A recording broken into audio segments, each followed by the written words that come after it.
quiero trabajar el tema que se me ha solicitado, la religión y la promoción de mecanismos de represión de la homosexualidad desde aquí Beto Chiquita. Una aproximación desde la perspectiva evangélica. Nada más para la cuestión de la presentación, debo decir que yo soy pastor evangélico y sociólogo, y durante un tiempo las preocupaciones por el tema de los derechos de las personas LGBT y la fe evangélica fue una cosa que llegó a un punto de encuentro, y resultado un poco de esas primeras reflexiones es un proyecto de investigación en el cual está basado muchas de las cosas que aquí queremos compartir. Antes de pasar al PowerPoint, por el sentido digamos, la naturaleza del tema, yo nada más quería anticipar que quisiera dar una lectura más desde el caso de Perú, 1, 2, desde el mundo de las iglesias evangélicas, y 3, intentando mirar el lado más político de los procesos de teoterapia o de terapias reparativas que hemos estado escuchando en las presentaciones anteriores. La foto está un poquito distorsionada para poder llegar, digamos, a cubrir el slide, pero la foto misma lo está diciendo de alguna manera un poco la introducción. Para los que no son de Perú, tenemos en el centro, voy a apuntar por aquí, a un congresista evangélico, quizás el más conocido, junto con Humberto Lay. Se llama Julio Rosas. Tenemos también a un personaje que ha entrado a los medios con mucha fuerza, Fernando Ñaupari, como un caso entre comillas emblemático que están levantando estos grupos ex-gays, de una persona que ha reconsiderado su opción, digamos así, cito el discurso de él mismo, y que ahora está exigiendo que se le devuelva o se le retorne su identidad de varón en el registro de identidad de nuestro país, del Perú. Entonces, a partir de eso, y pese a que el registro ha dicho que no hay ningún problema en hacer este cambio, vamos a ver un poquito más adelante, sin embargo se está como explotando esta figura más mediática, vinculando el tema a personas LGBT, evangélicos y políticos. Esa es más o menos la propuesta de mi presentación. Y para eso les voy a rodar, mirar un ratito un video que salió en un noticiero de nuestro país. Tenemos más noticias. En 24 horas el movimiento homosexual de Lima criticó a Fernando Ñaupari, quien años atrás cambió de sexo y ahora pretende recuperar su condición de varón. Aunque el Registro Nacional de Identificación de Estado Civil ya informó que el transexual Carmen Ñaupari Buendía puede solicitar su recambio de nombre a través de la vía judicial, Ñaupari sigue difundiendo a través de los medios de comunicación cómo fue que Dios lo hizo recapacitar acerca de su homosexualidad. Este testimonio ha sido rechazado por el movimiento homosexual de Lima, diciendo que de alguna forma nosotros somos enfermos y que podemos curarnos.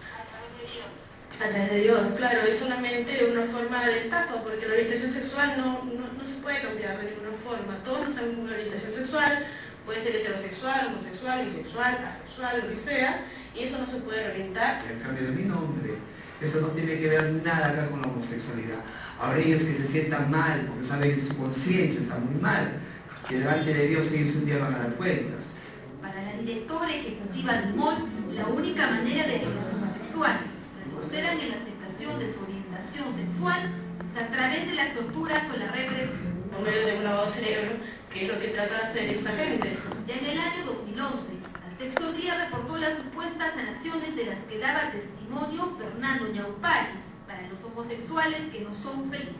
Me imagino que tienen una asociación, tienen una organización de centros de rehabilitación de homosexuales donde ganan dinero de alguna forma, sí, claro que sí. Y entonces lo que tratando de hacer es estafar a la gente. No hay ningún centro, porque a mí no me cambió ningún centro. A mí me cambió una noche cuando planeé Dios estando en Francia. El apoyo del congresista evangélico Julio Rosas para que el transexual se inscriba nuevamente en el RENIEC como Fernando ha despertado suspicacias entre los miembros del MOL, ya que coincide con un proyecto de ley de autoría del fujimorista, que que habla sobre la reorientación sexual y el derecho a la identidad a través de la sanación de la comunidad gay. Este progresista se ha caracterizado por estar en el Congreso para oponerse a todos los derechos de las mujeres y de las personas homosexuales. Al solicitarle su descargo al parlamentario, este se negó a concedernos la entrevista. Seguiremos esperando su respuesta.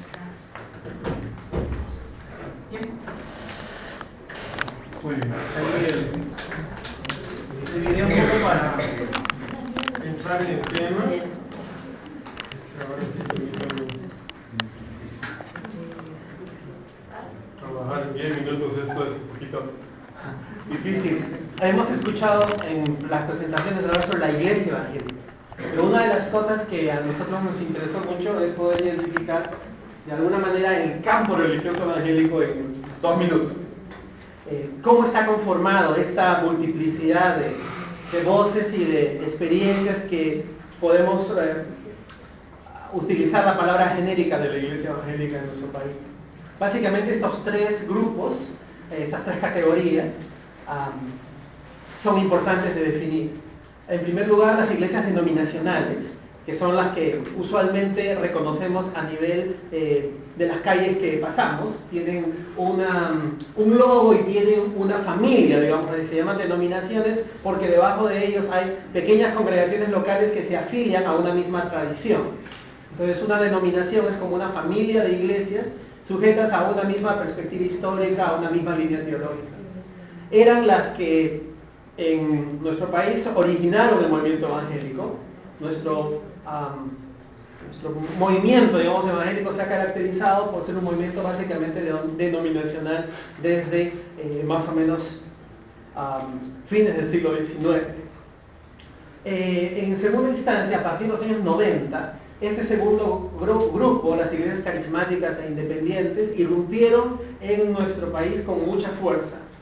Estas son iglesias más libres en el sentido que no están afiliadas a una denominación, pero tienen características muy particulares, ¿no? Su ingreso en los medios de comunicación, un perfil de clase media, media alta, intensidad de la experiencia religiosa y dentro de lo que se diría el campo religioso evangélico a partir del 90 en adelante, son las que han tomado el liderazgo, voy a usar una palabra genérica, ideológico de las iglesias evangélicas en el país. Es decir, las iglesias carismáticas de alguna manera, siendo más jóvenes, más nuevas y más pequeñas en cantidad, han tomado el liderazgo de todo el movimiento evangélico en general. Y para decir la verdad, el tercer grupo, las iglesias del protestantismo histórico, que son generalmente las que están más vinculadas al movimiento ecuménico, las que tienen relaciones un poco más abiertas en cuanto a la formación académica, la formación teológica, son un mundo bastante reducido en el Perú. Ese es el símbolo, por ejemplo, de la iglesia luterana. Entonces, se podría decir muchísimas cosas más, pero tengo varias señales que compartir y nada más quería mostrar un poquito la diversidad dentro de lo evangélico y cómo el liderazgo en estos momentos está asumido por el segundo grupo. Eso será importante para uso de nuestra presentación. Voy directamente al meollo del asunto.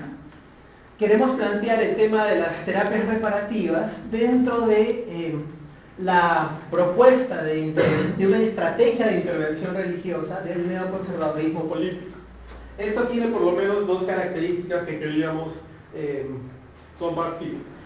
De este nuevo formato, digamos, donde hay una agenda claramente establecida para restringir los derechos de las personas LGBT puntualmente y también, como lo dijo antes en la presentación, también los derechos de las mujeres. Lo primero es lo paradójico, el uso del discurso de los derechos humanos como forma de restricción de los derechos de las personas. Esto es nuevo.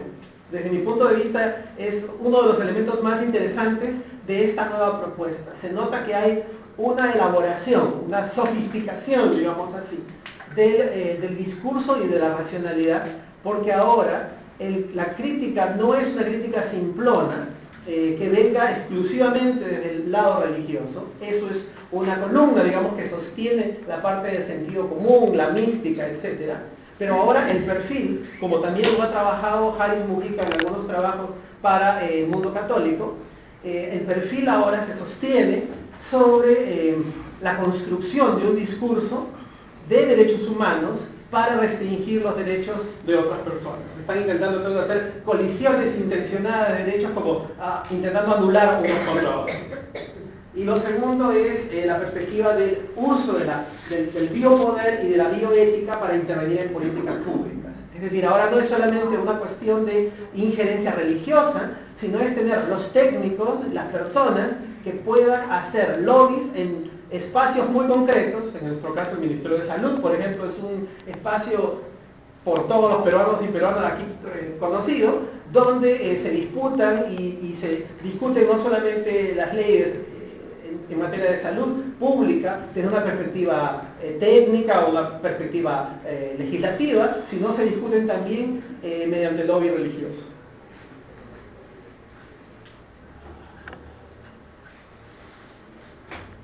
Esta es una publicación reciente, acaba de salir, ni siquiera la he podido comprar. Es un periódico que está circulando entre el mundo de las iglesias evangélicas, intentando limitar, estigmatizar o intimidar a todas las personas que podemos tener una posición divergente a la posición hegemónica de los sectores carismáticos neoconservadores.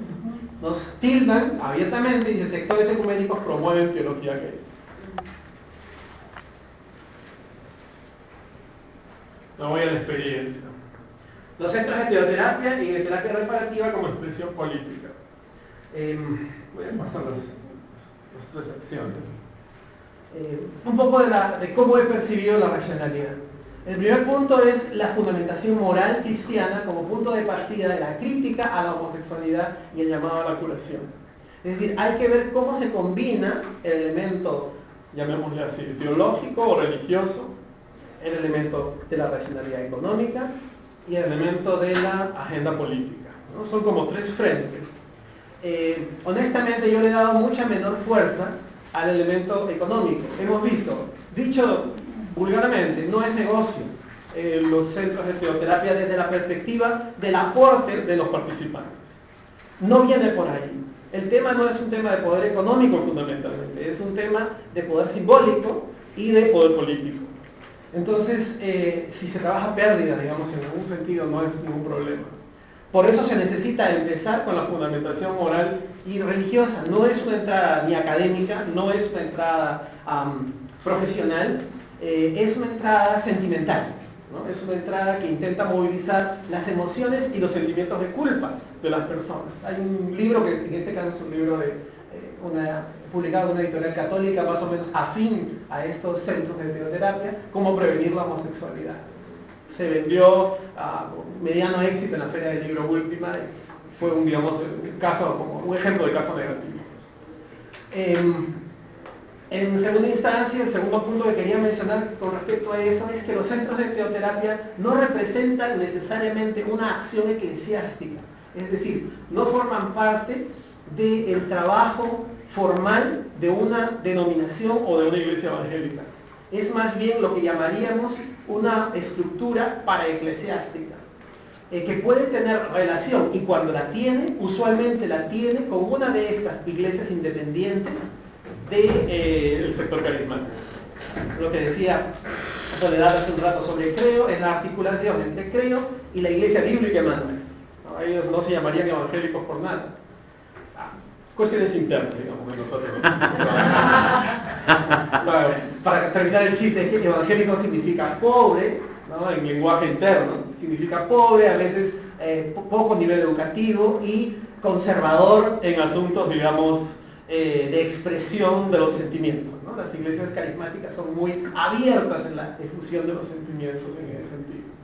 Entonces, ni acción eclesiástica ni terapia profesional, sino básicamente una ideología homofóbica de intención política. Ahí hay un texto en inglés, tú no tienes que ser gay, maximiza tu potencial heterosexual. Enfócate en la terapia reparativa y transformación real. Finalmente, El tercer elemento de este paquete, digamos así, es el discurso crítico a la teoría de género y a la orientación sexual. Estas dos nociones, digamos así, que son parte ahora casi de nuestro sentido común, no solamente académico, sino de la vida cotidiana de hoy en día, están siendo interesantemente bombardeados por el discurso ideológico, religioso y político de estos sectores neoconservadores religiosos y políticos. Tendría más que decir, pero me tienta quedarme en un solo punto. El uso de la fe evangélica como fuente de ideología neoconservadora. También es un proceso, voy a colocar los tres. En primer lugar dice, se aprovecha la lectura fundamentalista del texto bíblico que ya existe en muchas iglesias. Hemos visto en la primera diapositiva que el bloque era desproporcionado. Poniéndolo en términos cuantitativos, los evangélicos somos el 13,7% según los datos del último censo del Perú, que coinciden con los datos de nuestra propia investigación estadística que hemos realizado. En esa distribución, los sectores de la iglesia denominacional, lo que apuntamos como el primer bloque, son largamente el sector más abundante. El sector carismático es un sector minoritario y el tercer sector de las iglesias históricas todavía más minoritario. Entonces, ¿qué está en juego? Lo que está en juego es quién pone la mano encima de las iglesias evangélicas, del primer bloque.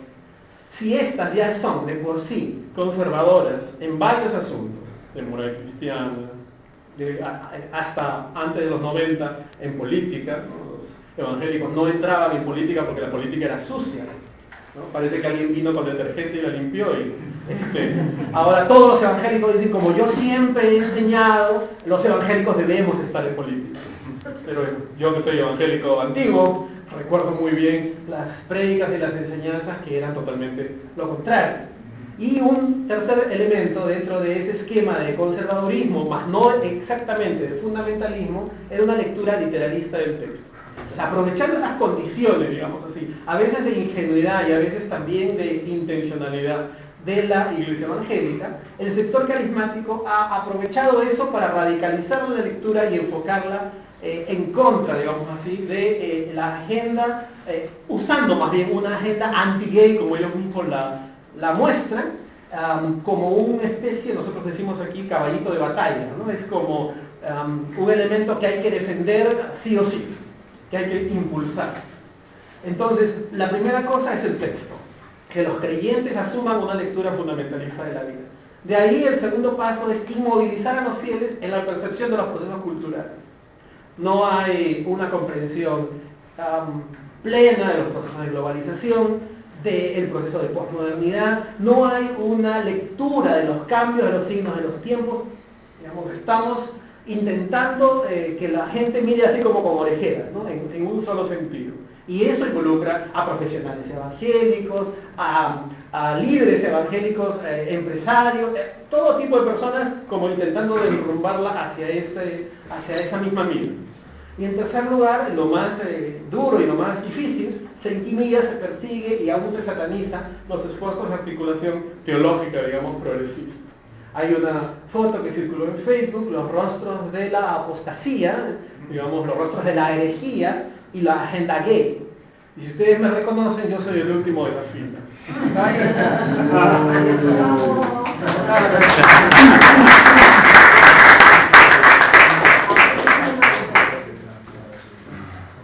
Los operadores religiosos de la agenda pública de derechos no son solamente organizaciones eclesiales ni centros de teoterapia. Hay organizaciones un poco más articuladas que están intentando hacer este esfuerzo de movilización, de jalar, digamos, a la gente evangélica a oponerla en contra de las personas LGBT, a través de marchas, a través de panfletos, muchas estrategias que podríamos hablar, pero no hay tiempo. Las dos más articuladas son estas que están aquí. CIPROFAN, la Coalición Internacional Pro Familia y Pro Vida, vinculada a un reverendo que no lo hemos conocido dentro del mundo teológico, que se llama José Linares, una especie de outsider, alguien que vino momentáneamente en un determinado periodo y abrió una iglesia libre, independiente de una determinada cantidad de fieles y se autoproclamó reverendo, es decir, no siguió un nivel de ordenación como se estila a nivel de las denominaciones evangélicas. Y este hombre estuvo vinculado estrictamente a los procesos de revocatoria de la alcaldesa de Lima, utilizando el elemento moral religioso como la base de la fundamentación para el periodo de revocatoria. Bueno, él tiene su organización, que está ahí, CIPROFAN, bastante conocida entre peruanos y peruanas por las cosas que realiza de movilización y de agenda anti. Y luego la CONAFAN, la Coordinadora Nacional Pro Familia, vinculada con el congresista evangélico Julio Rosas, y su hijo ahora, Cristian Rosas, él ahora que asume la conducción, digamos, interina, mientras el papá está en el mundo político. Interesante que Cristian viene del contexto de la Universidad Libre, ¿no? Cuna, digamos, del neoconservadurismo, lo que era la mayoría moral, lo que es coalición ahora en los Estados Unidos, el Tea Party y todo eso. Tengo que ir terminando, aunque hay, como ustedes se dan cuenta, hay mucho que explorar, pero quería solamente poner la provocación. Y en este caso, un dato concreto, porque ustedes me van a decir, estás hablando sobre abstracciones, suposiciones, ¿dónde están los hechos empíricos, digamos, que demuestran? Esto fue publicado hace muy poquito en el Face de CIPROFAN, mostrando la victoria histórica que ellos han logrado para la eliminación de AMLO. Dice, la Comisión de Justicia y Derechos Humanos del Congreso de la República, por mayoría, se logró retirar del proyecto de ley 495 el término de orientación sexual y de identidad de género, el cual planteaba agravar los delitos basados en discriminación. Este proyecto de ley, similar a los crímenes de odio, proyecto que también fue archivado en el año 2010 gracias a la labor de ellos, que pretendía sancionar con penas de 35 años de prisión a los que no aceptaban la vida homosexual. Miren cómo interpreta. Como a las denominadas familias diversas. Este proyecto de ley lo presentó el congresista Carlos Brus. Este proyecto de ley tuvo el apoyo y la presión de Naciones Unidas y la Organización de Estados Americanos, que han recomendado que sancionen este tipo de crímenes, en especial para homosexuales. Además, este proyecto de ley tenía la opinión favorable de la Defensoría del Pueblo, del Ministerio de Justicia y de muchas organizaciones pro-gay de derechos humanos. Hasta el lobby de la Embajada Americana presionó para su aprobación, pero aún así no lograron su propósito. Miren la lectura teológica. Dios nos acompaña. Nuevamente hemos logrado bloquear un nefasto proyecto. Se logró aprobar el proyecto, pero logramos retirar la palabrita de orientación sexual e identidad de género de su contenido porque defendemos los principios y valores familiares. Ha sido una lucha muy ardua, pero lo logramos. Agradezco a los pro-familias, miren este párrafo es muy importante. Agradezco a los pro-familias que contamos como legisladores en el Congreso por su activismo y a los pastores evangélicos y amigos por su apoyo en oración. Los ciudadanos y las iglesias debemos dar gracias a Dios por tener a los pro-familias en puestos de influencia en el Perú. ¡Bah! Definitivamente, esta noticia fue un duro golpe para la agenda lobby gay, al igual de sus promotores. Y dato, el 11 de noviembre de 2010, es decir, aceptan más responsabilidades, CIPROFAN logró archivar la controvertida ley de crímenes de odio. Recordarán que hubo, digamos, un proyecto de ley que también se mandó al archivo, ahora reconocen quiénes estuvieron detrás. El 15 de mayo del presente año también se logró retirar la palabra orientación sexual e identidad de género del Plan Nacional de Derechos Humanos. Eso en alianza con el sector Opus de la Iglesia Católica.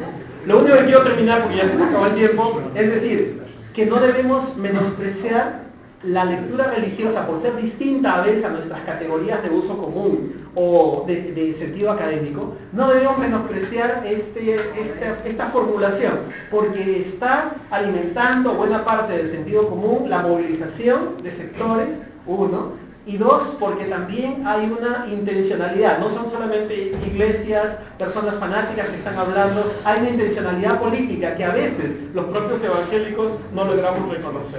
Entonces, seguir profundizando en el tema de la religión y el tema de los derechos de las personas LGBT me parece una experiencia muy necesaria y muy valiosa.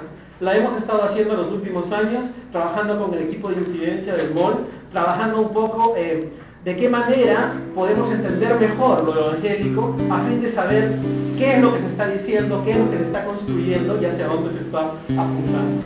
Muchas gracias por la paciencia y esperamos poder conversar.